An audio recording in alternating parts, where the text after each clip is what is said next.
Hey folks, now we all know that mistakes were made in China in the way religious people were treated. Especially during the Cultural Revolution with the Gang of Four. A lot of the way that people who practiced their religion were treated was just wrong. And it wasn't just Muslims. It was, Roman Catholics, Buddhists, other religious groups in China faced, mistreatment by the Chinese Communist Party. And the Chinese Communist Party has been very, very open about the mistakes that were made during that time, and they've tried to correct them. And, that's not to say that there aren't mistakes that still go on, right? And that the issue of how religion is treated in China is constantly in flux. We've recently seen a rapprochement between the Vatican and Beijing and, some friendly relations established there. But regardless, there are a lot of forces that are talking about what's going on with the Uyghurs in China. And a lot of what they're saying can't be confirmed. Right? A lot of these reports that we're seeing say a lot of really, really intense things, but if you dig a little bit deeper, the only source is some think tank or some institute or some policy source that's linked to Saudi Arabia.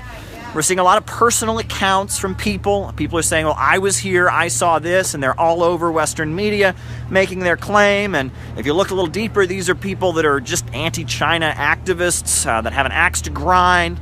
And a lot of them are linked to the Kingdom of Saudi Arabia, which really has no grounds to ever lecture anyone on human rights. So a lot of this needs to be taken with a grain of salt. And there's a lot of things that aren't being reported on. For example, in the Uyghur regions, there's been a huge amount of economic development. The Chinese government has gone in there and started, raising people up out of poverty. They've been building infrastructure. They've been increasing the level of employment, making sure there's good jobs there.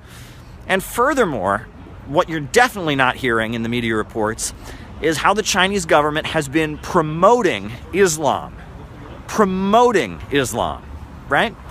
In the Uyghur regions, the Chinese government has been sponsoring the construction of seminaries and mosques. They've been, giving platforms to imams. They've been doing a lot to promote Islam in the Uyghur provinces, but promote Islam that is not, anti-communist. Islam that doesn't call for the violent overthrow of the Chinese government, but Islam that is, sensible, moderate Islam that is not the kind of thing that is being promoted by these extremists. And there is a real fear of extremists.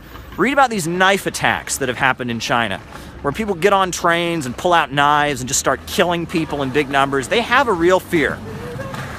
Seems pretty clear to me that there are some forces in the world today that are very, very determined to stop what China is doing around the world. The fact that China is doing the Belt and Road Initiative, building infrastructure in developing countries, raising people up out of poverty, this is a threat to the monopolies, the big bankers that control the world. They keep the world poor so that they can stay rich. China is challenging that global order. They are raising people up out of poverty. And a central part of China's Belt and Road Initiative is the China-Pakistan Economic Corridor that is opening up. This is huge. China and Pakistan are cooperating like never before. All kinds of construction projects, all kinds of efforts to really just light up that whole region. It's big. And it's pretty clear that Saudi Arabia and Wall Street and London want to stop the China-Pakistan Economic Corridor. And so they're doing everything they can to try and incite Muslims around the world to hate China. That's basically what they're doing. All kinds of efforts are being made to get Muslims around the world to hate China. Now, I'm not saying that there aren't mistakes that are being made, and we're not on the ground. We don't know what's happening. But a lot of the things we're seeing in American media, they're very, very sensational. Meanwhile, China is actually doing a lot to improve the lives of people in the historically Islamic regions, giving them opportunities, giving them job training, building seminaries and mosques, providing economic opportunity. And that's the side of the story that definitely isn't being told.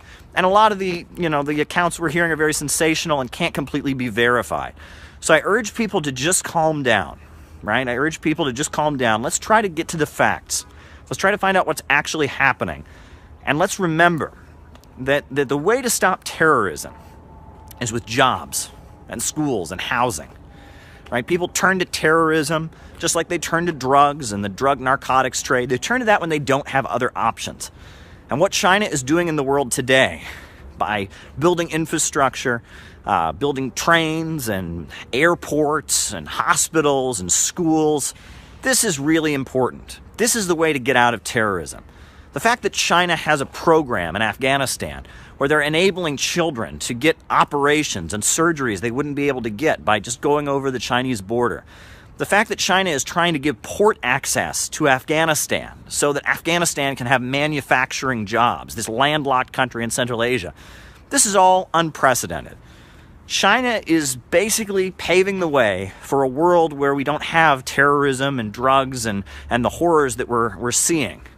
The China plan with Iran about trade and transport for Afghanistan to bring opportunities to Afghanistan to stop the drug trade, that's huge, right? The cooperation between China and Russia in terms of economic development, that's huge as well.